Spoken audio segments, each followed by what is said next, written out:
Marguerite Mousset, comédienne.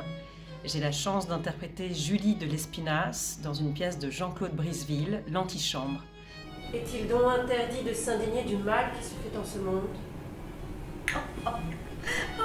Mais revenez à Montaigne, mademoiselle. Julie de Lespinasse était une femme qui a existé au XVIIIe siècle. Elle est connue grâce à Marie du Défend, parce qu'elle a été admise dans le salon de cette grande dame qui était une amie de Voltaire.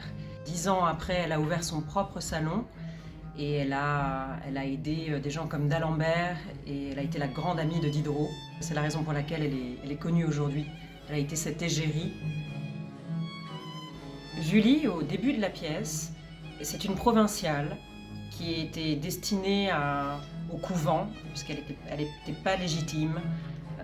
Elle habitait dans la maison de son père, qui s'était remarié et elle cherchait à fuir. Donc le couvent était sa seule issue. Elle a fait la rencontre de Marie du Défend, qui l'amène à Paris avec elle, qui la prend sous sa coupe et dont elle va devenir la lectrice. Je serai près de vous, madame. Oui, juste un peu en arrière de mon fauteuil.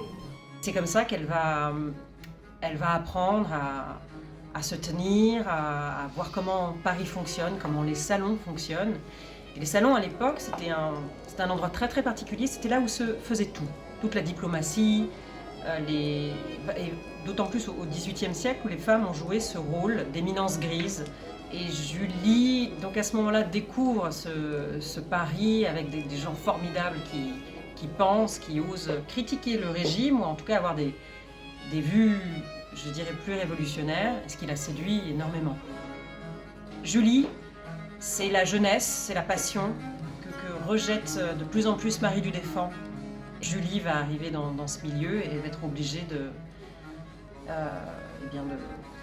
casser ce qui existe pour exister elle-même. Si je devais définir L'Antichambre, cruel, élégant, sulfureux.